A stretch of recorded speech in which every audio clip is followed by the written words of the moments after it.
some news about the way that we're looking at right, so assigned title, redefining our meaning. This is likely to be a little bit zen and maybe appeal to more of the business coaches in the room, and a lot of this is likely to have an awful lot of Paul Ward stamped all over it, who I've been using as my own business coach over the last year. So hence there will be a few bits that you'll recognise.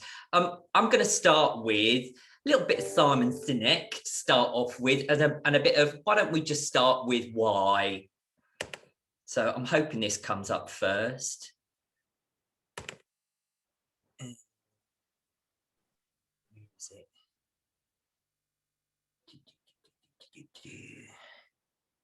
That's not where I was.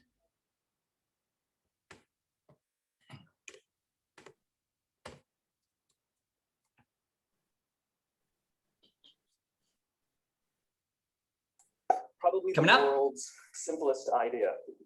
I call it the golden circle. This little idea explains why some organizations and some leaders are able to inspire where others aren't. Every single person, every single organization on the planet knows what they do 100%. Some know how they do it, but very, very few people or organizations know why they do what they do. By why, I mean, what's your purpose? What's your cause? What's your belief? And why should anyone care? The inspired leaders and the inspired organizations all think, act, and communicate from the inside out. Let me give you an example. If Apple were like everyone else, a marketing message from them might sound like this: we make great computers. They're beautifully designed, simple to use, and user-friendly. Want to buy one? Meh.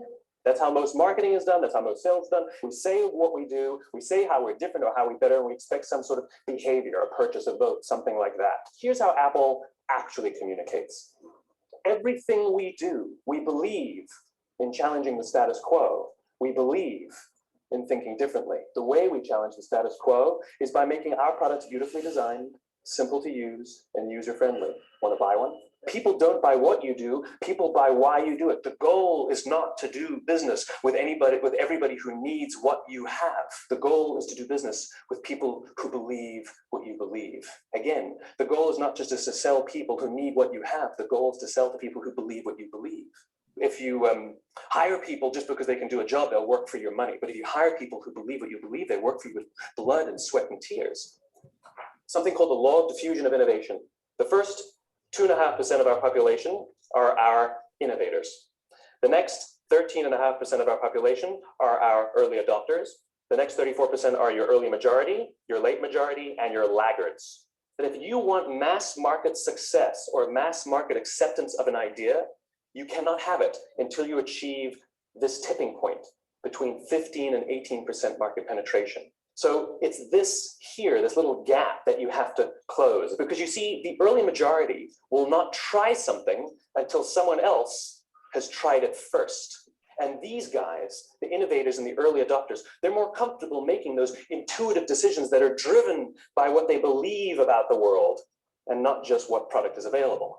These are the people who stood online for 6 hours to buy an iPhone when they first came out. Leaders hold a position of power or authority, but those who lead inspire us. And it's those who start with why that have the ability to inspire those around them or find others who inspire them. Thank you very much. Not wishing to put people off reading the book, but that pretty much is the summary of the entire book in real microcosm. And there's a lot of, let me say, waffle around the same thought process. Let's go on to my poop. Can I do off this? No.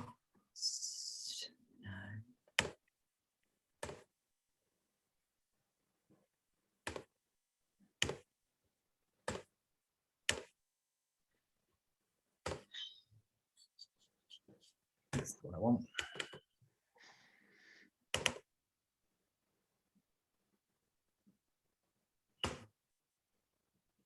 Right. So we started with our why. I'm going to keep this all pretty personal around the journey that I've made over the last year. I'm not saying it's right, I'm not saying it's wrong, but the topic of conversation for people to go off and have their own conversations about things afterwards. I've thought very much over this last year of what my own values are, my own ethics. I can't see your presentation, Dan. You can't see it? No, we're just seeing your Explorer. That's not very helpful. Okay. We can hear a lot of finger tapping. Well, that's also not very helpful, is it? I think you're going to have to unshare and read. Yeah, you got it. You got Okay. it. You're right. All right. Oh, It was starting there. Okay.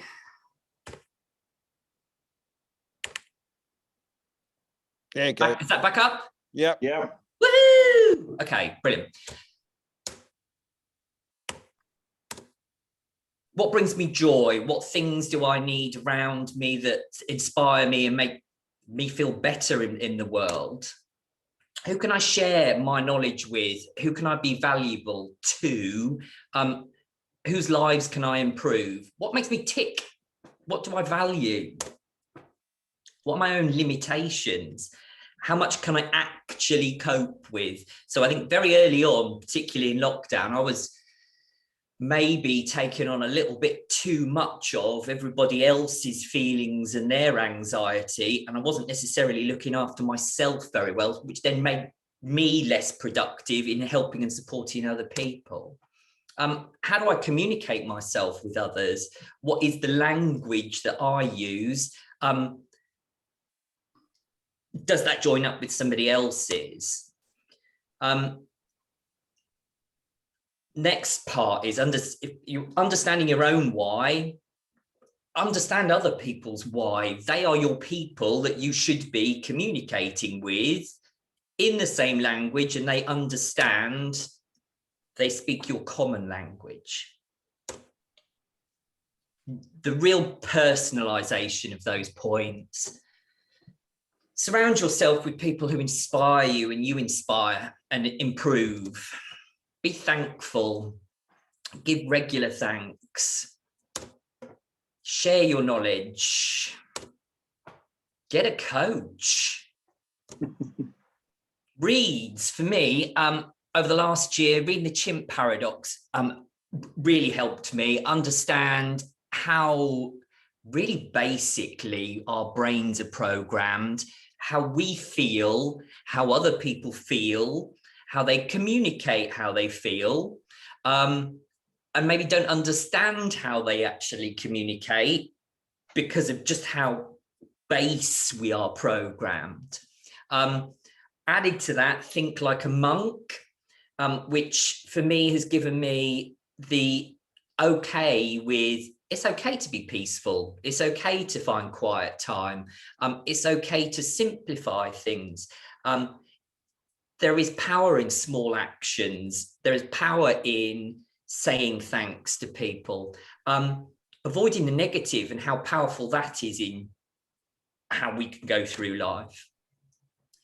Chris Jones manages to pop up on LinkedIn yesterday, which is really quite timely because in the morning I was actually having a session with Paul and the Ikagi came up. I'm not necessarily saying I'm pronouncing it entirely right. For me, in terms of the way that I would describe it, it's a middle spot, a beautiful core where if all of the things that we have in our lives and the things that define us and motivate us all beautifully blend together at the core, that's your Ikagi. Other spiritual ways of describing the same thing, nirvana, enlightenment. The Chinese might call it qi. Another definition of the same in another language, moksha. For me, so my starting point and experiences in my industry, the beginning of lockdown proved to be really very negative. Our industry survives and thrives on face-to-face, and there is an element of there's just no getting around that, regardless of whether you put things in a remote setting or not. The trust of making big investments requires a face-to-face setup, or it's going to take a long time to be built up remotely. There are certain things about my industry in particular that programs us incorrectly to make us feel unsuccessful because other people define success in a particular way. So financial services is very much success, and is all about growing wealth and more of it, and using terms like being busy doing what? For me, appreciating the need to be adaptable, to continue to be adaptable, to be empathetic, recognizing my tone, my body language, not assuming what somebody is coming at you with. So firstly, taking the time, appreciating, pausing, thinking, being flexible, breaking it up by spending quality time with other people you really valuable, you really value, developing a small but trusted core, having friends and network that actually are the same thing, appreciating shared values and helping each other, having shared expertise.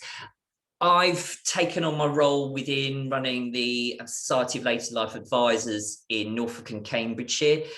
For me, that was a bit of a mix of, it wasn't necessarily working in the way that I liked or would want to promote it out to other people. So how do I make change? I can be part of that. Let me be the change, and I will do that and build the sharing community that I want in the image that I would like. And at the same time, I'm helping and sharing with other people. Supporting Rotary throughout the last year has given me an immense amount of pride and function and friendship. Being a specialist has helped in terms of the way that I communicate myself to other people. Less is more. So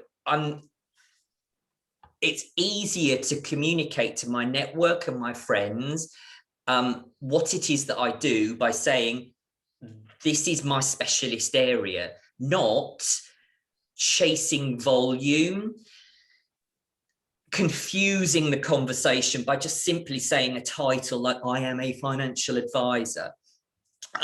Being the go-to is valuable. It means that I can refine my time to only spending it on stuff that actually delivers value and improves other people. Continuing to be flexible, continuing to be empathetic. Even as we come out of lockdown, there is still more and more of the need for that.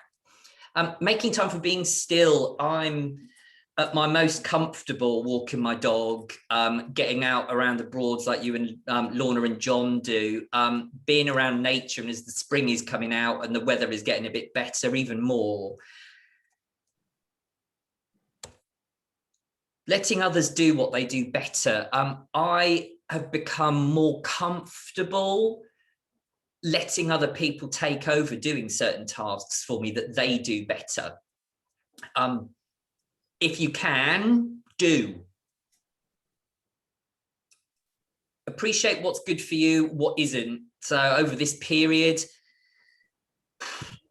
at times there's certain people that maybe it's been easier to distance yourself from because they don't necessarily improve, or they make you anxious.